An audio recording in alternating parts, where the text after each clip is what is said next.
Welcome to Dev Diary number 7. We're getting to the end of the overviews for the beginning part of my Dev Diaries. From a certain point out, it'll be things that I'm working on, things that I'm changing. I might be doing some live modifications. Um, but for this one, I want to go over some of the subsystems of the game that I haven't touched on yet. And we'll get right on into that. So, the first thing I want to touch on is something I touched on many times before. This is the main attributes and the sub-attributes. The main attributes are dexterity, endurance, intelligence, luck, strength. Sub-attributes are mind, body, senses, soul, fortune, and knowledge. And the reason I want to go over this again is to focus in on the fortune sub-attribute.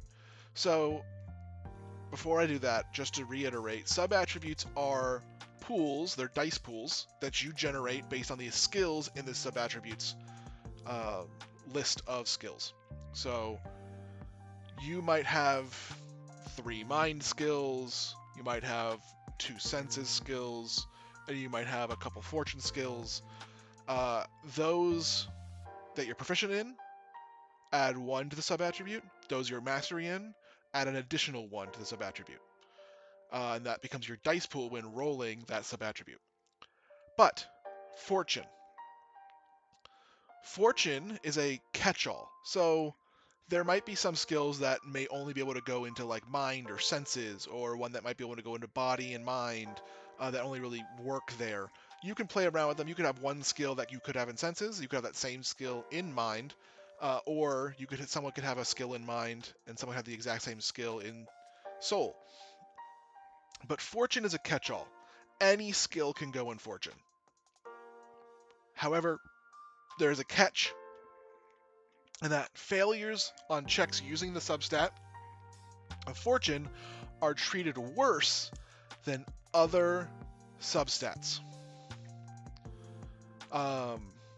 So you can grow the fortune substat a whole lot, but failures in there will be a lot worse, GM discretion, than if you had the same skill in the mind, body, senses, or soul sub-attribute.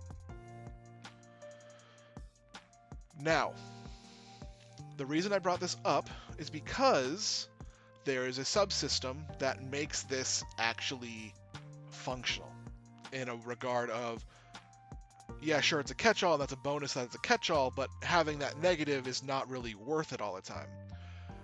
But then you have a subsystem called the misfortune system.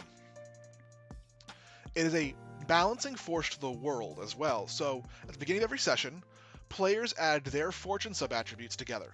So you have 4 people at the table. All 4 of those players add their fortune sub-attribute together. So if you have 3 skills in there and 1 mastery, your sub-attribute pool is 4. You add that into what the other 3 players have, and that will give you a set of misfortune tokens as a group. The misfortune tokens are also gained by the GM in equal measure. So if you guys gain 12, the GM gains 12. They do not get restored at any point, but at the beginning of every session, you get them, whatever your current total number of fortune sub-attributes combined, you get that many misfortune tokens. They can be spent on a 1-to-1 basis to retroactively reduce the final success roll of any dice roll. This can be super useful in combat if something going to hit you, the player, or if you're doing a contested roll with somebody and, oh, you lost by 2, let's use 2 of those misfortune tokens to make it even, or 3 to make it so that I won, the player won. That is one way to use them. However, they can also be used in groupings of 5 to affect the world. When the GM does this, the GM must use discretion. But you have 5 for a minor effect. Some examples I have of this is that a guard is held up for a moment. An animal, like you're sneaking around, an animal cracks a twig among the trees that draws attention away from you. Or like there's clouds overhead, and the minor effect could be that the rain starts sooner than it was intended. Moderate effects for 10 could be you finish climbing a ladder, and as you get off, the ladder splinters and falls to the side. A door's lock just happened to not be set. Or maybe there's a bird that's looking for intruders to report, and the sentry bird passes over you just as you have entered cover, so it doesn't notice you. 15 gets you a major effect, like the weather completely shifting suddenly. The destruction of like a building is more devastating than originally planned, or an alarm fails to go off. 20 gets you an extreme effect. Chain reaction starts causing destruction across a fortress, for example. So you do one minor thing, maybe you put some explosives down, and all of a sudden it starts chain reacting.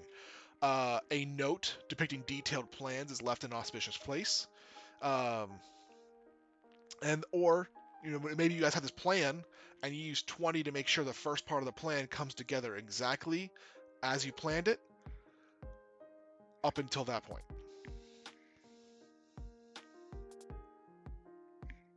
So this is that balancing. You get the skills.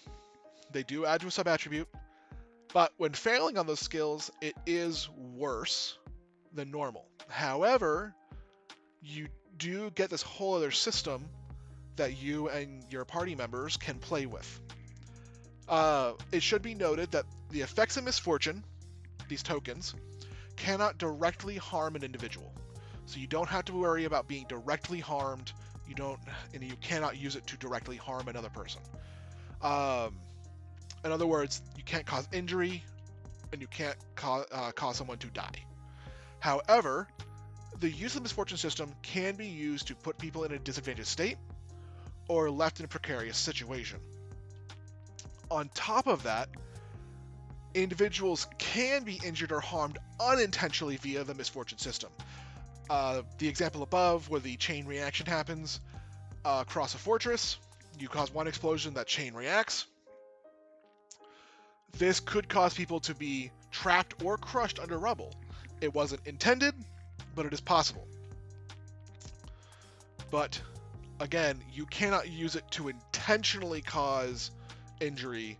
However, you can use it to do something else, and that something else could intentionally cause injury.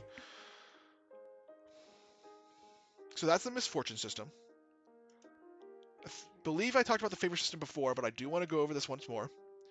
The favor system is another resource characters have. So the misfortune system cannot be used to give yourself bonuses, but it's a collective thing, a resource that the group has and can spend throughout a session. They don't carry over, but they reset at the beginning of every session. Favor is a personal use system. Each individual player has favor points of different levels, and they can use them to give themselves buffs. You cannot give them to a friend. They must be used on your own rolls. So they are resources you gain as your character develops. They can also get them from gear refreshes. A GM can award them as well. However, GM rewarded ones cannot be restored. They are used once and done. And you can't pull them. Sorry, you can pull them. So favor is the basic one. One favor is one favor. It gives you a +1 to any roll. You can regain them multiple times in one session after a long rest. Which this will get redefined. That's a D&D term. I probably won't keep long rest, but essentially the effect will be that they will be able to be restored while you're playing in a singular session. Good favor is the equivalent of 3 favor. Now, if you use 3 favor to get a good favor bonus, you still only expended 3 favor. They still count as favor. They just give you the effect of good favor. However, you can have good favor as well, but good favor cannot be broken down into 3 favor. So these can be pushed forward. They cannot be pushed back. Good favor has an effect wherein you get +4 favor bonus to any one roll. These you regain only at the start of each session. You have major favor, which is the equivalent of 5 favor, so you can build up into this as well. You can use 1 good favor and 2 favor, or you can use 5 regular favor. The effect here is +5 bonus to any one roll, and 1 auto burst to any one roll, and that's that D4. So no matter what you roll on the dice, even if you roll 0 successes, technically, you would still end up with 5 successes plus 1d4, giving you that chance of either a 1, a 1, a 2, or a 3 successes. You regain these 1 per session. So if you have 2 major favor, every time you start up, you only regain 1 major favor. They're hard to get, so generally speaking, you won't get these till higher ranks, major favor on their own, but they are something you can get. Same goes for divine favor and favor of the gods. I'm going to go over. These are exceedingly rare. They are not things that you're going to be able to get your hands on very easily. You also cannot build up into them. They cannot be built by spending multiple favor. You'd have to get 1 individual divine favor or 1 favor of the gods to be able to use it. So, the effect of divine favor is +10 favor bonus and 2 auto burst to any one roll. Again, that's at base. If you roll 0 success on the dice, you still get 10 successes plus 2 of those 2d4 burst dice, which is, again, the 1, 1, 2, 3 results on that d4. You regain these at 1 per session when your major luck allotment is full. So this has to be full before the session begins to get divine favor. Favor of the gods is +20 and 4 auto bursts, and you regain 1 per session when all of the luck allotments are full. When regaining favor at the top of the session, they are checked in the following order. You regain favor, you regain good favor, then you regain favor of the gods, then you regain divine favor, then you regain major favor. So at the beginning of the session, that is the order in which you regain favor, making it hard to get favor of the gods or divine favor back if you've used your major favor. Or you're like, let's say you have 3 major favor, you're like rank 20, you have like 3 major favor, 2 divine favor, 1 favor of the gods. The favor of the gods checks first. If divine favor is not full or major favor is not full, you do not get your favor of the gods back. When you go to check your divine favor, if major favor is not restored to full, you do not get your divine favor back, and then you check major favor, which then regains 1. So that's the favor system. It's a way for players to give themselves a boost while playing the game. Again, it is not something you can share between players. This is something only your character has. And that is one major subsystem, is the fortune substat, misfortune system, and the favor system. We're going to change over now to another subsystem of the game, and that's resources. This is a very crunchy game, but I have decided to take a more relaxed take on monthly resources, because this is in a world where guilds are very powerful, but it's not like a medieval feudal system. There are much more modern structures of business and commerce and people being paid for jobs. So with an economy in place that is a little bit more structured, I decided to not have to, I didn't want to have to balance, oh, you got 10 gold and 3 silver and 1 copper this month. That seemed a little strenuous. You can take it that deep if you wanted to, but I decided to opt for a little bit more relaxed system. So money in this world is counted in resource blips. The monthly resources that you have on your character sheet is the amount of resources you can spend each month. Expendable resources are a one-time thing. So if you have 5 expendable resources, you buy something of 5, and you already used your monthly resources, those 5 expendable resources are gone. A character starts with 2 monthly resources. You also gain an additional monthly resource for every 2 ranks in your guild and every 3 ranks in your clan. So you are getting a stipend, essentially, for being an active member of both your clan and your guild. Expendable resources can be granted by the game master, loot, or crafting, performing job roles. And again, those are, once you use them, they're gone. So, if a character has 4 total resources, they can expend up to 5. However, doing so leaves the character in effectively a broke state. The first expendable resource you gain after such an event is consumed. So, be very clear, you can only do this up to 1. So if you have 4 monthly resources and you expend 5, you cannot then expend 6. You can only expend 5 at 1 above your monthly max. If no expendable resources are gained within a 30-day period of overspending, the effect does naturally go away. But again, you won't be able to buy anything during that time, because the first time you get expendable resources in your care, it automatically reduces by 1. And if you decide not to buy anything, then it will go away naturally, right? So you just don't have the ability to purchase.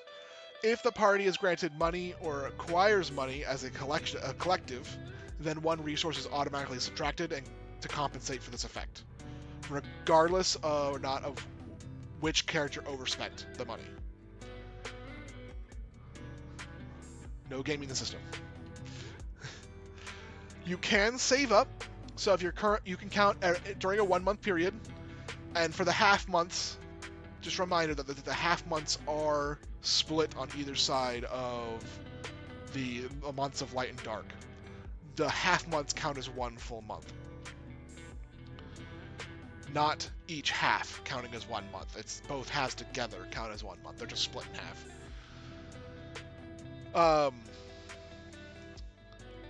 So you can reduce your monthly resources by 1, and at the end of the month you add 1 to your expendable resources. But you only count your monthly resources. You can only use your monthly resources up to whatever that 1 less than your max is. So you have 2, you can reduce it to 1, but next month you have 3 resources that you're disposable instead of just the normal 2. Most essentials, like common weapons, simple food, a night stay in your average inn. These types of things are free for guild members. So as if you're a part of a guild, these types of things may be free or essentially, quote unquote free. They're charged back to the guild. It is assumed that you're doing guild work. The guild will compensate you for staying at an inn, for your basic food necessities, such and such. You get less pay at lower ranks, but you also get to just function and do what you need to do. Presenting your guild badge allows basic needs to be covered. However, it has restraints. Like if you're out with your friends and you want to have a beer or 2 with your dinner, that would likely be covered. But if you want to get shit-faced and drink like 40, 50 ales, mugs of beer, you're paying for the majority of that. GM can decide what they cost, but you're paying for the majority of that. It is not just a free get out of jail free card. It is basic necessities are covered and can be charged back to your guild, but anything above basic necessities you do have to pay for. Now, not everything has a definitive price. 2 beers may not have a definitive price, but your GM's discretion can say, okay, well, let's see, you had a lot of extra beers the previous night. You went and got a couple books from the Librarians Guild for research. You went and got yourself a new mundane sword. We're going to say that's 1 resource. So you're down 1 resource for the month. They can decide that as they see fit. Some things will have resources tied to them. More exotic weapons may have resources tied to them, but like, it's a dangerous world. There's a lot of ferocious creatures in this world.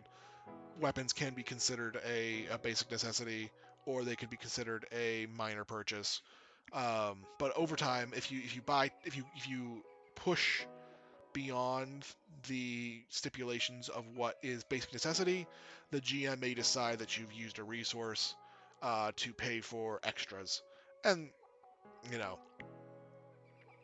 that's just up to the GM discretion. Instead of having to hand over 5 copper every time you want to make a minor transaction, you just sum it up and you just throw it in there as I spent 1 resource and I went to the festival and bought a whole bunch of food from the stands. Um, if you are in an overspent state, um, you still get your basic needs taken care of. Even if you've spent everything, you can't buy anything for those 30 days until you spend an expendable resource. Now, mind you, spending the expendable resource to get out of the overspent state does not restore your monthly.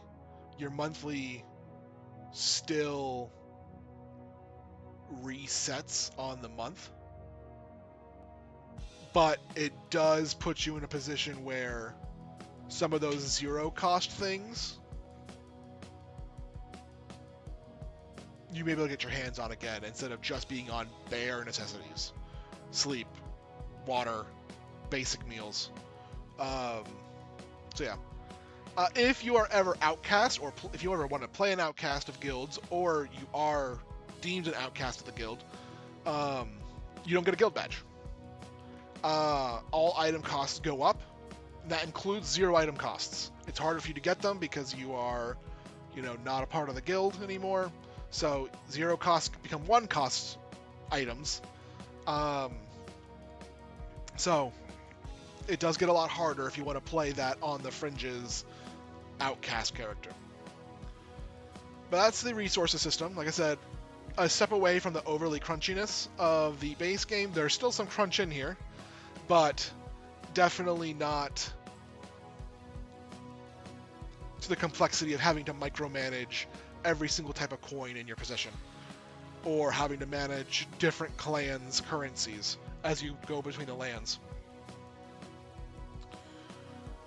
Another subsystem we're going to move on to is the stress levels. There are certain effects that will cause stress. It's not fully built out yet, but this subsystem will exist. Stress levels negatively impact each individual. It's something that you can heal naturally, but it will cause issues. So if you have 0 to 2 stress, there's no negative impact at all. If you have 3 to 4 stress, you automatically get 1 hindrance on the roll. Going back to the burst dice system, a hindrance is -1 success. At 5 to 6 stress, this accumulates, so now you have 2 hindrances on rolls. At 7 stress, you have 4 hindrances. At 8 stress, you have +1 difficulty on all checks, and you still have those 4 hindrances.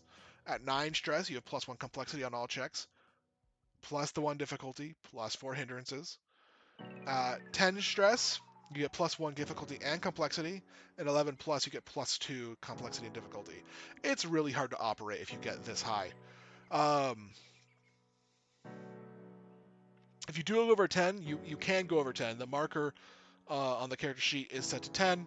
If you do go over 10, you can just put next to it a plus sign, +2, +3, so on and so forth. But you can heal stress. The higher the stress level, the faster the healing goes. So it's easier to come back down to the lower levels. 11 plus heals you 1 stress after a short rest. Again, the short rest, long rest is D&D terms. I may change them to something else. I haven't decided yet. But for now, it's an easy way to get that point across as to what we're talking about. So at 11 plus, you heal 1 stress after a short rest. If you take a day of rest, you'll see some, drops. You'll see some drops drastically. 8 to 10 stress heals in the 8 to 10 range, sorry. You heal 1 stress after a short rest in a safe, non-stressful environment. So if you gain this stress in a combat and you get to a safe, non-stressful environment, you're able to take that breather you can start losing any of the 8, 9, or 10 stress level. 11 plus doesn't need you to be in a non-stressful environment. You could be in a dangerous place and still drop from 11 stress down to 10. But to get below down to 7, you have to be in a non-stressful environment. The 5 to 7 is a long rest. You heal 1. 3 to 5 is a long rest, specifically in a safe, non-stressful environment. And yes, that is on purpose, that from 8 to 10 you have to be in a non-stressful environment. 5 to 7, once you break that barrier, again, does not require a non-stressful environment, but does require a long rest. But then 3 to 5, once again, requires that non-stressful environment. And then 1 to 2, those are the hardest ones to heal. You can reduce that stress over 3 long rests. A lot of downtime, essentially, to really get yourself sublime. But again, 1 to 2, there's no negative impact from 0 to 2. So while you do technically want to be at 0 so that you have that room for stress if you build it up, it doesn't really have any negative effect. There'll be other ways to reduce stress, like meditation. Meditation is a way to use a skill to gain soul points back, which we'll go over in the next document. It'll also be a way for you to regain a quicker way to get rid of stress, but it does require you to be in a meditative state and roll a check and because you need to roll a check, these negatives apply. So it can be helpful. It could also just fail the more stressed you are.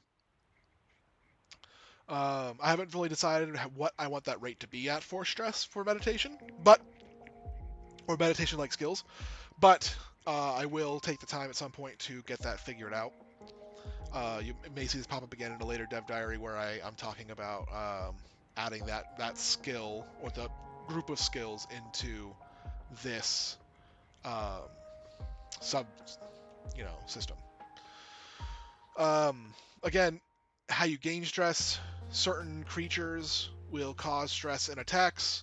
Certain events will happen where the GM may just give you stress. High stakes can cause stress. There's another system, non-required system that I am planning on making for this game, wherein there is scene-related, I want to say vibes, but I mean, I got no better word at the top of my head right now. 1,000 better words, and my brain is just like vibes. The scene vibes. So it could be, you're in a tranquil scene. It could be you are in a high stress scene. You could be in a, mortality scene where death is possible. And that's just a way for the GM to alert the players as to, the feeling of the scene. However, I haven't fully figured that out yet. That one will be something far down the line, but that would also tie into stress, I feel, if I can ever figure it out. But because of the situation of like something unexpected happening, I don't really know how to play with that mechanic as of yet. But it is something that I've considered and I'm working with. But for the most part, some creatures can give you stress. Situations can give you stress. The GM can just give you stress. It's not something you get all the time, but the higher stress the situation, the more likely you are to gain that stress. If you're working under pressure, those types of things. So just a narrative little subsystem to let you, to show that you are, not working under prime conditions. Moving on to the next subsystem, we have soul points, SP. I've brought this up many times. I may have shown this off before, but I wanted to make sure I spent a little bit more time on it because there are more ways to use soul points than just casting the spells of the world. Every character, you get 20 soul points at the beginning of the game. And you get 10 per rank. So every character will get 200 by the time they finish. There are ways to get additional. Many of the many of the guilds have extra SP in their trees that get you more. You can also spend rank points to gain more soul points, but you will start with 20. You will end at 200 if you never put anything extra into your soul points. But they can be used by non-spellcasters because it's pushing your soul to the max, pushing your body to the max in every way possible. So you can spend 2 SP to get an extra simple action, 5 SP to get an extra basic action, 10 SP to get an extra main action. So if you want to make an extra attack in combat, you can use 10 SP to get that extra main action. Um, Activating a special ability is the ability plus 5 SP. To cast a spell is the spell plus 5 SP. These bonus ones here are only if you are trying to do this outside of having a normal amount of actions. So it can be useful for spells, but spells also have another way of doubling the spell length and reducing SP costs. This is just a different way of going about it. If you wanted to like eke out another spell, you could spend that 5 on top of whatever the spell costs to get that quick cast off when you are already out of your other actions.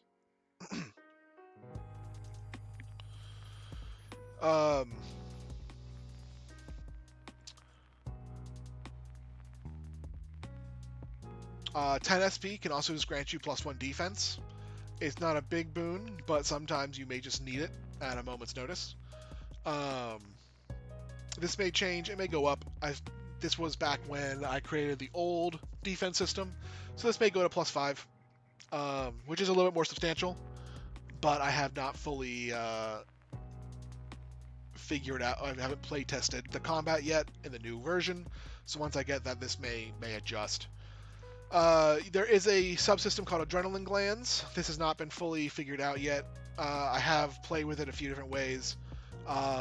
This is essentially pushing your personal abilities to the max. One version of it was to multiply your strength and endurance stats by 2. Sorry, strength, dex, and endurance.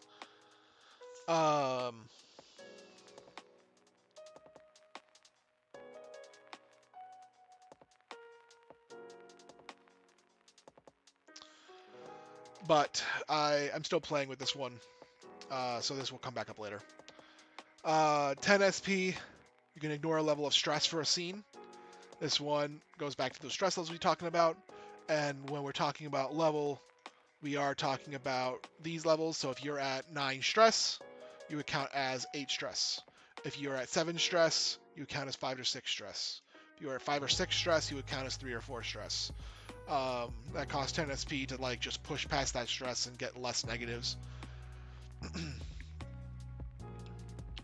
10 SP lets you ignore a level of encumbrance. So let's say you are a little over encumbered. You can spend 10 SP to ignore one level of that. 10 SP for +1 success on resolve checks for 1 round. This one's going to get removed, I believe. Maybe not. This will probably change. The resolve mechanic isn't in its old state, and this warp is the old version of the misfortune system. So this probably will get changed or just deleted. So ignore this one for now. 15 SP is the fully activated weapon special ability. Some weapons will have special qualities. 15 SP can fully activate it outside of going through a normal ritual. So starting off, it may be hard to activate them, but later on, you may just be popping this 15 SP to activate it at a moment's notice. 15 SP boosts the resistance for 1 round. So if you are going against something that deals fire damage and you are weak to fire damage, you may boost your resistance, or if it's 0, you may boost it to 1, so you start taking half damage from fire. Obviously, the normal damage that comes through won't be resisted, but the fire part of it will, which is always a boon to take less damage to your shields or wound pool. 20 SP is to stabilize. 1 wound up to 0, cannot bring you above 0. So if you go down, you can pop 20 SP and go to 0 and stabilize there, so you won't be in the dying condition anymore. 20 SP gains you the effect of favor. So if you're out of favor but you need that +1 on a roll, or you have 2 favor and you really need that good favor, you can pop 20 SP to gain the effect of it. And this one might be reworked. The old concept of the old dice system, which was if you wanted, for one instance, you wanted you to burst on instead of just bursting on a 10, you would burst on a 9, an 8, or a 7. You could use this, but again, it's for one attack or one check. This may get reworked. I haven't fully decided yet, but we'll ignore that one for now. Regaining SP, you automatically regain 2 SP per scene. You can regain another 2 SP per scene if you are using the meditation skill. You regain 25% of your total SP after a short rest, and you regain 50% after a long rest. Both of these round up. I'll probably find a way to define short and long rest better that works with the scene system, but for now, again, it's just an easy way to explain it. But yeah, so you can use the meditation skills to regain SP at a faster rate. It's not easy to regain SP naturally, but you do get some of that resource just back a little bit at a time. And if you take a meditative action, you can get a little bit more back. But you would have to pull yourself away completely to regain a majority of your SP. Soul points.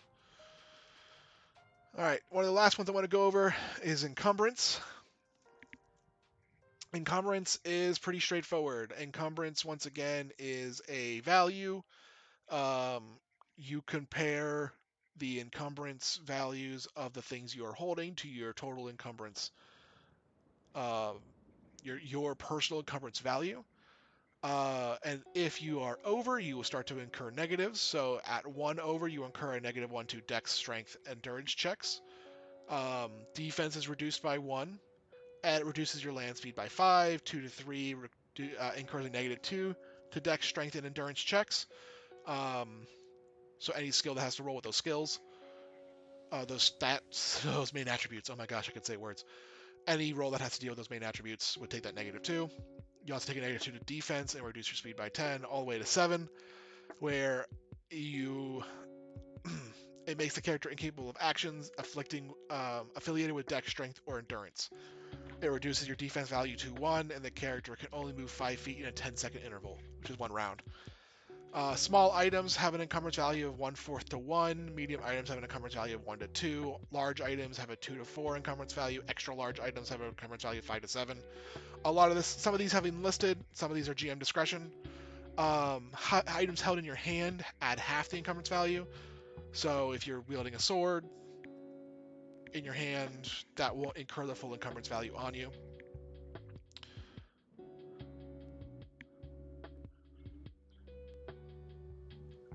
If you want to do simplicity's sake, you just give the full encumbrance value of the weapon held, but situationally you ignore that whatever level if it brings you to. So if it brings you to 1 over, you could probably ignore that. But just work with your GM on that per item situation basis. Whatever works best for you. That this can be a little clunky, making the held item half the encumbrance value. So the last one I'm going to go over today, subsystem, is social combat. We went over combat previously, but this one is social combat. So you get a social stamina health pool, essentially. This is calculated with 10 being the base. You get minuses for the current stress level you're at. And you add in your highest of either your luck, endurance, or intelligence main attribute. You also gain 2 stamina for any of the skill types at mastery level that you have. Charm, intimidation, resolve, artistry, leadership, linguistics, negotiation, taming. Any of those or skills associated with those at a mastery level give you +2 social stamina. Um, and then you additionally gain 2 stamina for each character with at least one of the above skill types at mastery assisting with the social combat. So if you don't want to be the primary in social combat and you want to assist someone else, you can give them +2 social stamina.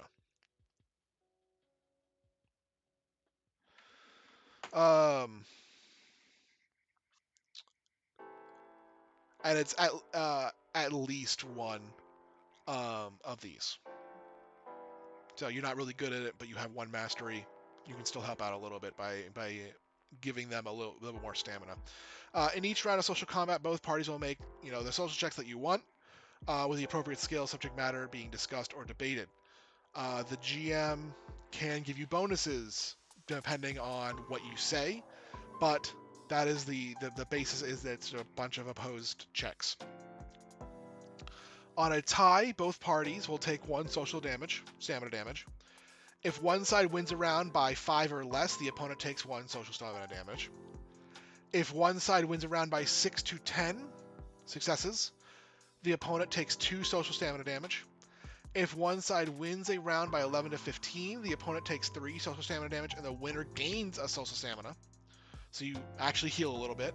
If one side wins a round by 16 or more, the opponent takes 4 social stamina damage and the winner regains 2 social stamina.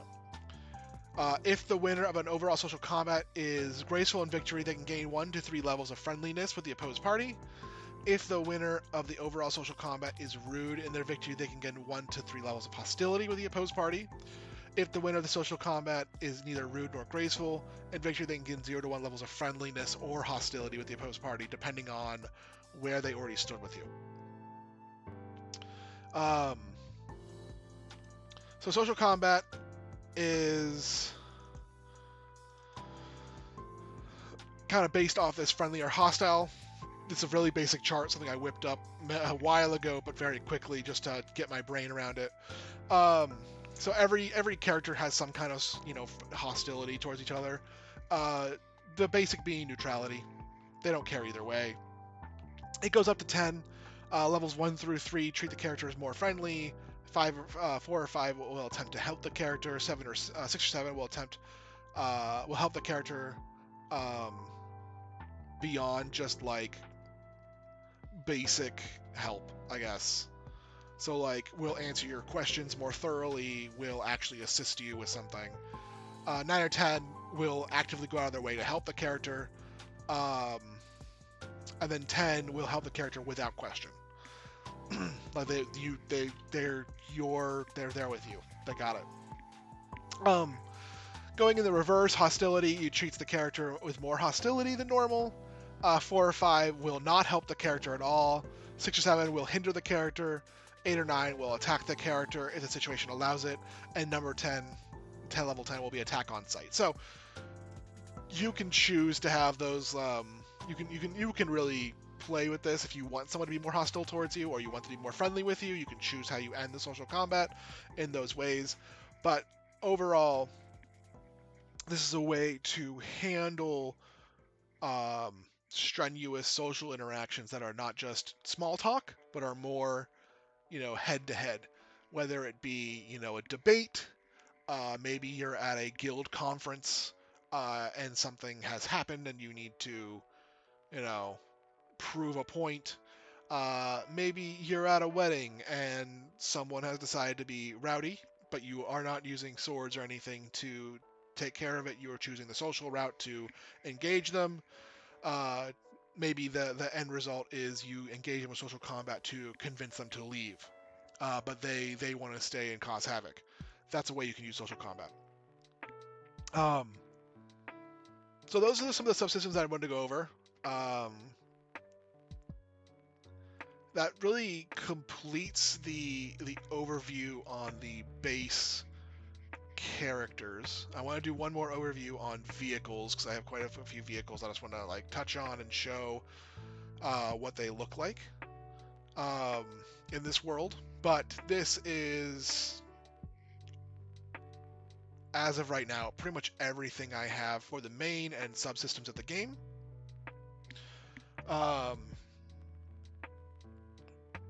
Yeah, So if this interests you, please, let me know. If you have any questions or want to comment on anything, let me know. I'd love to hear your thoughts.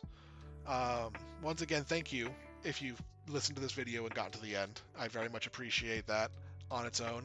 The interest is at baseline is um, reward in itself that someone would take the time to listen to my weird TTRPG and all the ideas I've stuffed in here. But thanks. And until next time.